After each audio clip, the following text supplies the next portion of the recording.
পশু বা পক্ষীকে ধরবার জন্য ফাঁদ পাতত। পাখি ধরা দেখেছেন মা?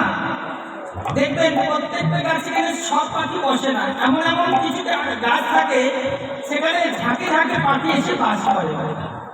তা ব্যাট করে কি একটি বিশাল বড় জাল সেই গাছটাকে আবৃত করে। সেই জাল দেওয়ার পর তার উপরে একটি আঠা জাতীয় আকর্ষণীয় খাদ্য, যে খাদ্য দেখলে মানুষের জিভে জল চলে আসে। কি খাদ্য করবো? নামটা করবো না, তোমরাই বলবা।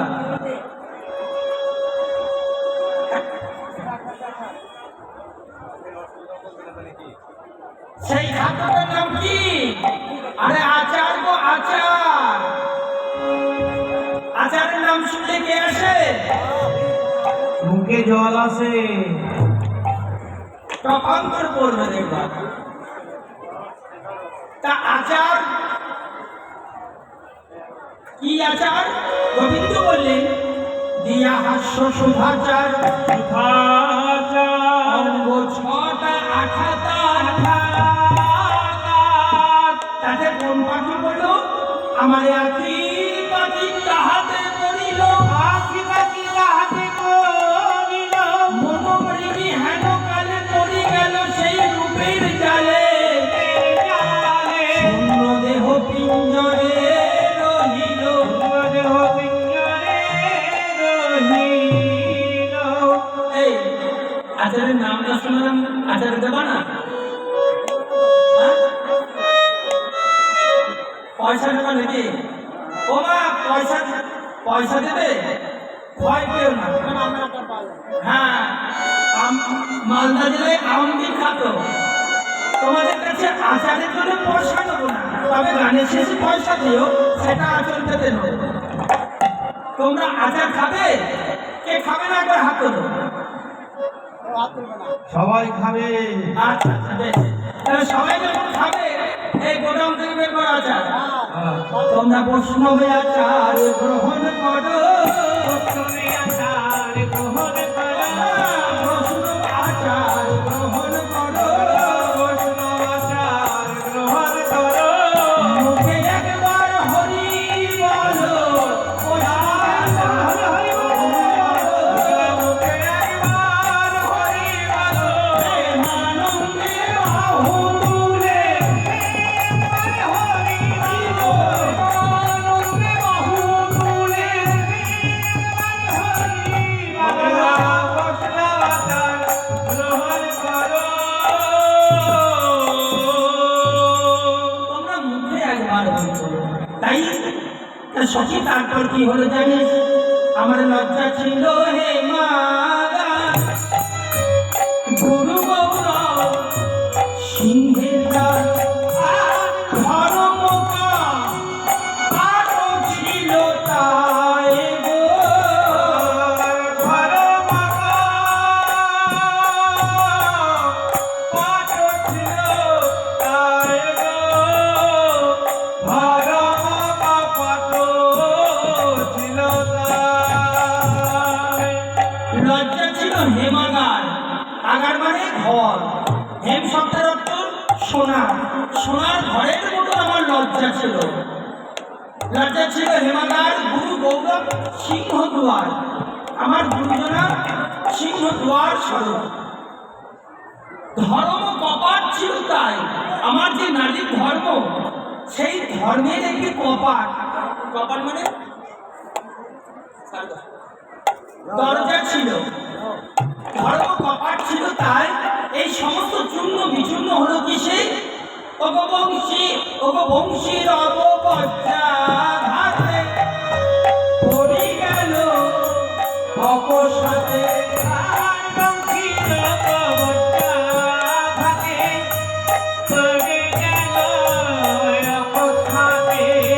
সমভূমি করিল আমার আমার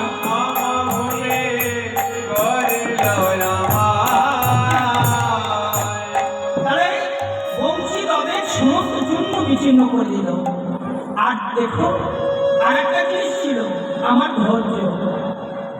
এই যে আপনারা বসে আছেন শীতকালে, দেখুন নিচে একটা আসন পর্যন্ত নাই, আপনাদের কে বসিয়ে রেখেছে বলতে পারেন? ও মায়েরা, আপনাদের কে বসিয়ে রেখেছে? কে?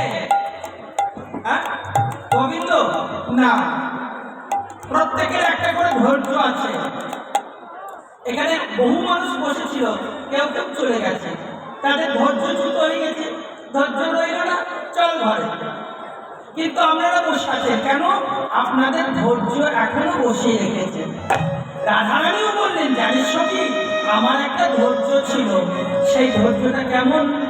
ধৈর্যশালে মত্ত হাতি বাধা ছিল দিবারাতে,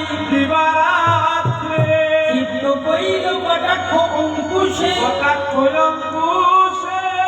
দম্ভের শিকলিকাটি পড়াইয়া গেল ছুটি, না পাইলাম তাহার উদ্দেশ্যে। আমার ধৈর্যরূপ হাতিটাকে কটাক্ষ অঙ্কুশ কিনা একটা লাঠি, তার ডগায় ওই তীরের মতন সুচারু লৌহ দণ্ড থাকে, তাকে বলা হয় গামস।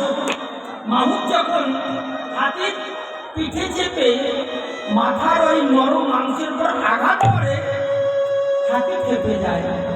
মাহুত তাকে যে পথে চালনা করে, হাতি তখন সেই পথেই চলে যায়। তা আমার দম্ভ ছিল, সেই দম্ভের শিকল কেটে পালিয়ে চলে গেল। মহাজন বললেন, হে রাধে, তুমি কি জানো না, কালীয় কুটিল বাড়ি কুলশীল ধরিটান উঠিল ব্রজের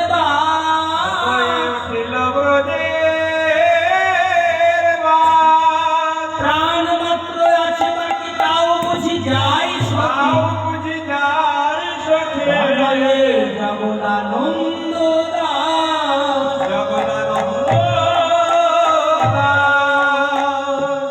সখী, তোরা আপন আপন ঘরে ফিরে যা। কেন জানিস? সাধ্যেই জবানি প্রতি কণ্ঠে মগ্না, সাধ্যেই চ লক্ষ্মী প্রতি গৃহে মগ্না,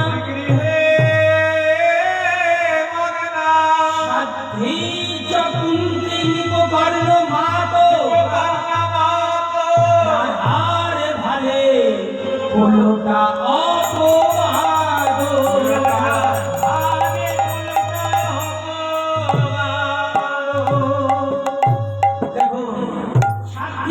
বাণী, বাণী অর্থাৎ বিনা বাণী, মা সরস্বতী। ওই দেখুন প্রত্যেক পুরুষের কণ্ঠে থেকেও শেষ হতো সাধ্যি চ লক্ষ্মী, মা লক্ষ্মী।